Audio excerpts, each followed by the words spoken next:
So Cassandra, what advice would you give to, let's think about like education technology developers, right? To make their tools more accessible to more groups of students? Because I think there's oftentimes rush to get your product to the market rather than like considering the needs of all learners. What advice would you offer to those types of software developers? I guess to me, just really making sure they're customizable for accessibility. Text to speech, speech to text, adjustable interfaces, just all those types of features that can really benefit and be adapted for all different ability levels. And do that in the forefront. Do that right away. So it's not something that down the road we're having to ask for access or asking for it to be updated, right? It just really helps make the tools effective for all disabilities, and user friendly. So it's just something you can open, click, and it makes sense for teachers and parents. We want parents to be able to use these tools and help their children implement them as well. So it should be really something, just keep it simple and accessible. Those should be the two main things when we're looking at developing tools. So like a version of KISS, but KISSA. Keep Yeah, there you it go. simple. Yeah. All right. So as we wrap up here and get into our final question, the last one we have for you is what from looking forward, what do you see the future of special education evolving into, particularly with some of the things that we've talked about with AI and things like that? Are there some changes or things that you've come across already that you see that there will be a shift in the way things operate, or do you have any insights on like what does the next 5 years look like in special education? Oh boy. So the next 5 years in special education. I don't know if I'm ready to tackle that thought. Next five But months in special education. but in the regards of just Wait, let me ask AI what it says. Will be. yeah, right.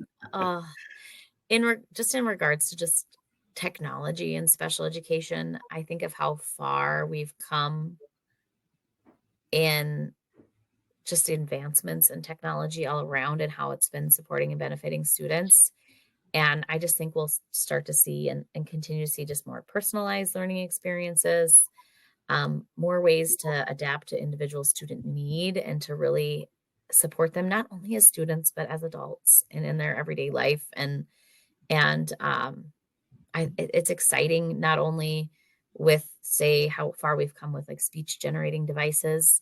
They used to be these huge, I mean, we never had them, right? And then they became these huge clunky things, these big, huge pieces of equipment. Now we have our cell phone that can help do these things. But just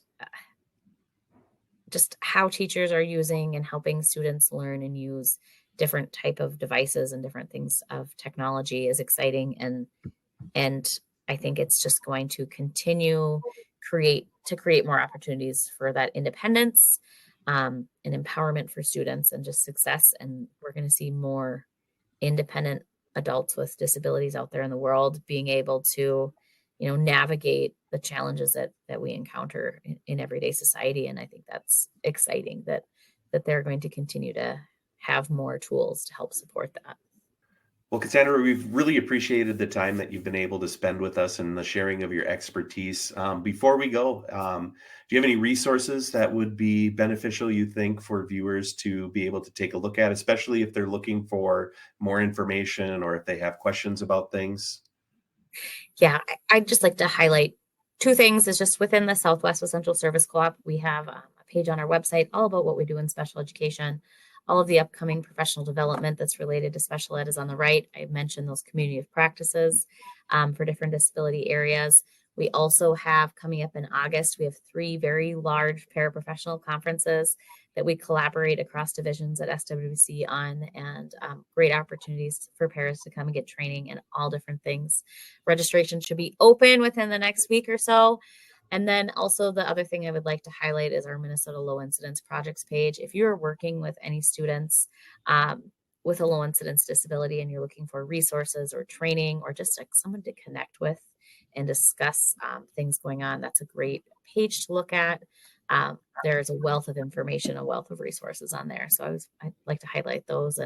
and encourage people to look at those resources as well. So Yeah, and we'll be sure to put those links in our show notes for people to click on. So great. thank you. Thank you again for sharing your time with us here today. We appreciate having you, and wish you the best of luck the rest of the school year.